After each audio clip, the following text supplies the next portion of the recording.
जमाना था जहाँ के नियम कायदे कानून कुछ अलग होते थे। इस जेल के कैदी डेली अपने घर से बस्ता टांग के यहाँ पे आते हैं दिहाड़ी करने। कई माँ बाप उनके बच्चों को खुद इस जेल में फेंक के जाते हैं ताकि उनका बच्चा जिंदगी में एक सक्सेसफुल दिहाड़ बन सके। दरिंदे रोक दे बच्चा। मैं अपनी दिहाड़ी करने वैन से जाता था। हमारी वैन वाले ड्राइवर का नाम था भैया जी और उसकी वैन का नाम था मैजिक, जिसका हर दूसरे दिन टायर पंचर हो जाता था।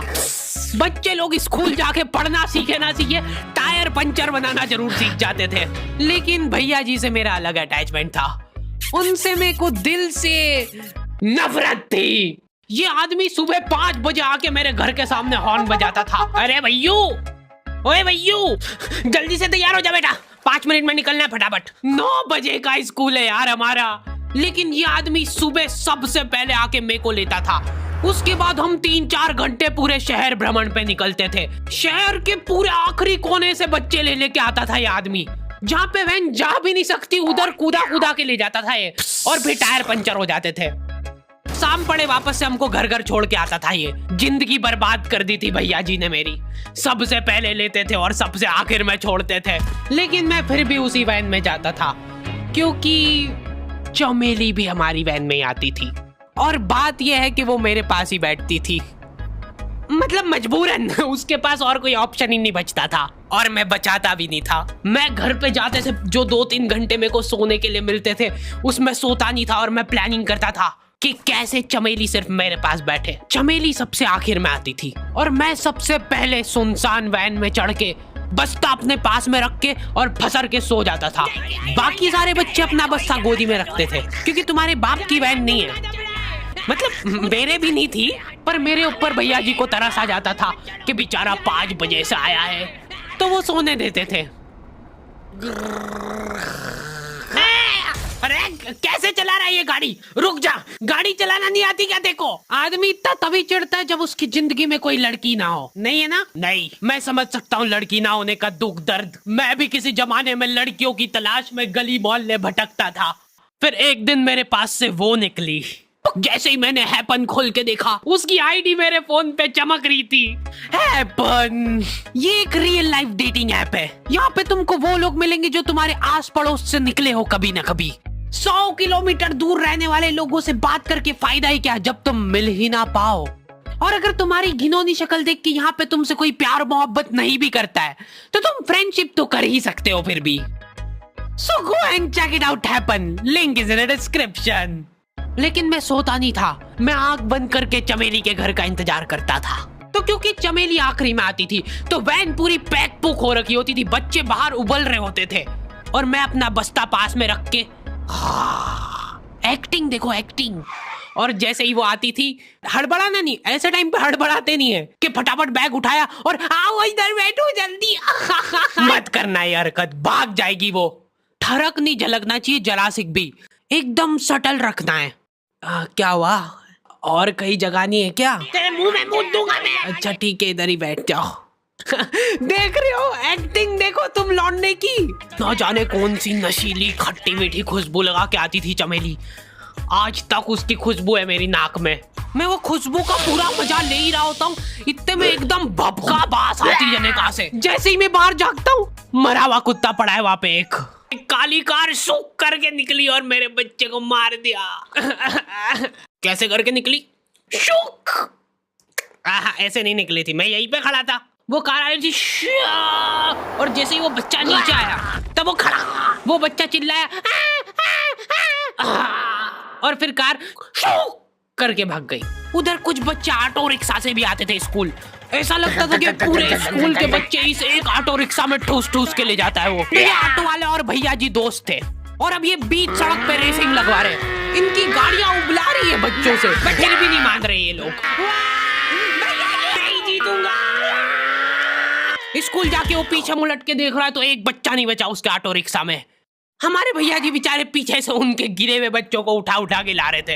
ये सब हरकतें करके हम लोग जैसे तैसे कैद खाना पहुंच जाते हैं। सुबह 5 बजे से निकलने के बावजूद हम लोग लेट पहुंच रहे हैं। वहाँ पे पहुंच के हमने देखा कि 4 लौंडे मरे हुए पड़े हैं। जिनको डॉन ने मारा है। डॉन हमारे स्कूल की इंचार्ज थी। डॉन का कद छोटा था और पेट मोटा था, और आश्चर्य की बात यह है कि समय के साथ उसकी हाइट कम हो रही थी। मतलब बड़े नहीं बड़े वो चलता है एक बार को, पर इसकी कम हो रही थी। डॉन बहुत स्ट्रगल करके कार से स्कूल आती थी खड़े होके, क्योंकि बैठ जाए तो उसको सामने की सड़क नहीं दिखती थी। वो अलग बात है, खड़े होके भी पूरा नहीं दिखता था। हर रोज 2-4 कुत्ते कुचलते हुए आती थी वो। फिर मेरे को समझ आया कि रास्ते में जो कुत्ते दिखे थे वो डॉन इस कैद खाने में छत पे बैठी रहती थी स्नाइपर लेके। कोई भी कैदी कुछ गलत गतिविधि करता हुआ दिखता था तो वहीं पे, मैडम इनकी लाश का क्या करना है? अरे ये तो आपको पता ही है। कहाँ रह गए थे यार झमू दीदी? फटाफट ये खून वून साफ करो। झमू दीदी बुलेट से स्कूल आते थे और ये अफवाह फैली हुई थी पूरे स्कूल में कि उनके घर पे मर्सिडीज भी है। लेकिन झमू दीदी हम्बल रहना पसंद करते हैं। ऐसा कहा जाता था कि ये स्कूल ऑन पेपर झमू दीदी के नाम पे ही है, पर वो हम्बल रहने के लिए यहाँ पे झाड़ू पोछा लगाती है। वैसे मैडम इन्होंने करा क्या था? गैर कानूनी पेन फाइट का सट्टा खेलते थे ये लोग क्लास में। उससे मेरे को प्रॉब्लम नहीं है, मेरे को क्यों नहीं? हाँ, हमारी क्लास में पेन फाइट का सट्टा चलता था। हमारे इधर जो लौंडा पेन फाइट में जीतता था, सामने वाले का पेन उसका हो जाता था। कुछ बच्चे अपना सब कुछ दांव पे लगा देते थे और कर्जे में डूब जाते थे। फिर भी वो लोग हार नहीं मानते थे और अपने दोस्त से पेन उधार लेके खेलते थे और वापस हार जाते थे।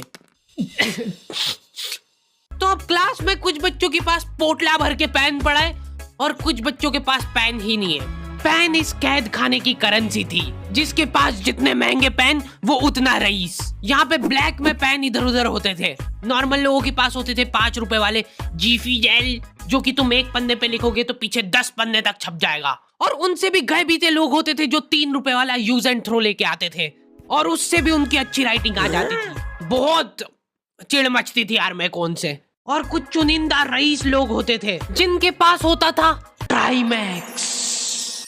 हर बच्चे का सपना होता था कि उसके पास एक ट्राइमैक्स हो, साथ में आसपास 2-4 लड़कियां हो। मेरे को प्लीज मेरे को यहाँ पे ऑटोग्राफ दे दो। ये लो ट्राइमैक्स किंग के। ये ट्राइमैक्स क्या बात कर रही है? सही में एकदम रईस लोग ही अफोर्ड कर पाते थे ट्राइमैक्स। वो बाबड़े भी एक एक अक्षर लिख के रिफिल खोल के देखते थे। खाली हो रही है तो एक बार एक रईस बच्चे का ट्राइमैक्स चोरी हो गया।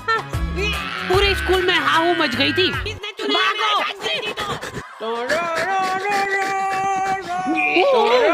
देखो, उस दिन हमको पता चला कि वो आदमी दौड़ भी सकता है। हमारे स्कूल में कुछ भी कांड हो रहा है, ये आदमी सबसे पहले दौड़ के आएगा। पूरा बैग खोल चोर, और बच्चों के बैग चेक करेगा। स्कूल वालों को भी इसकी सैलरी देते वक्त सबसे ज्यादा आंख हरती है। सैलरी किस चीज की? इस आदमी की शक्ल देख के ऐसा लगता था कि ये स्पोर्ट्स की आड़ में वैन वालों के साथ मिलके बच्चों की स्मगलिंग करता है। इस महान आदमी का नाम था भूषण। इसने अपनी जांग पे टैटू करा रखा था, भू अलग जांग पे, सड़ अलग जांग पे। सर कल से खो खो खेलने के लिए कितनी बजे आना है? वो तो बैग चेक करा पहले तू।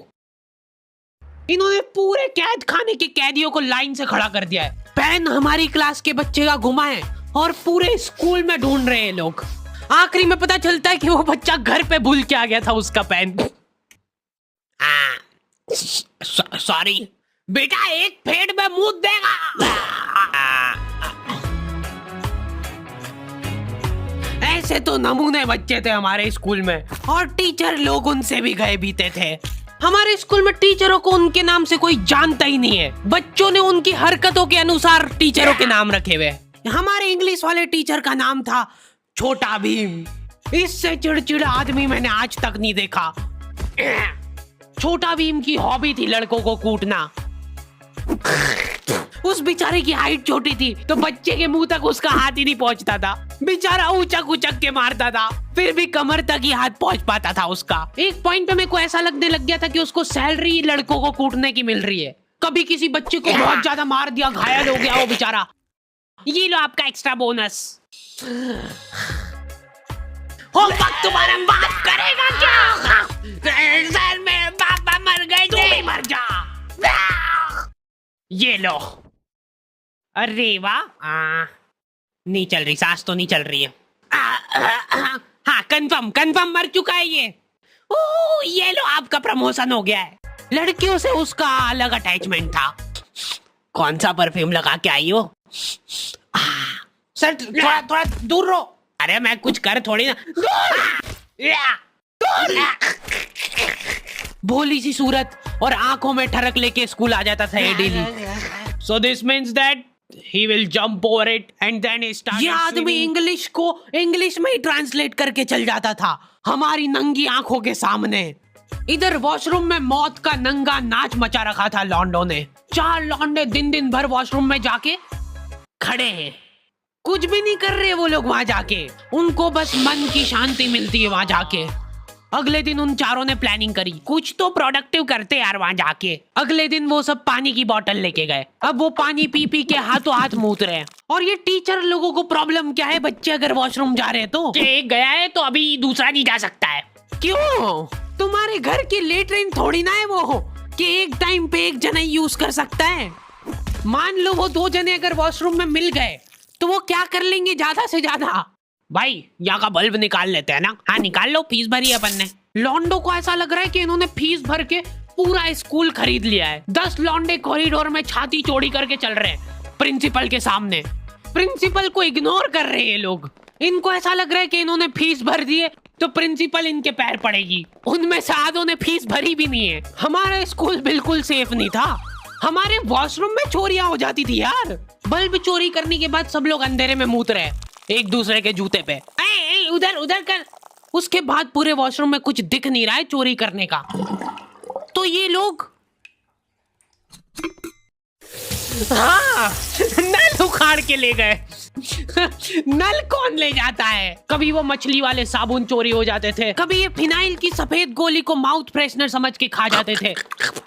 भाई भाई इसको चबा मत, इसको चूस, ज्यादा देर तक चलेगी ऐसे। ठंडक हो रही भाई, ठंडक।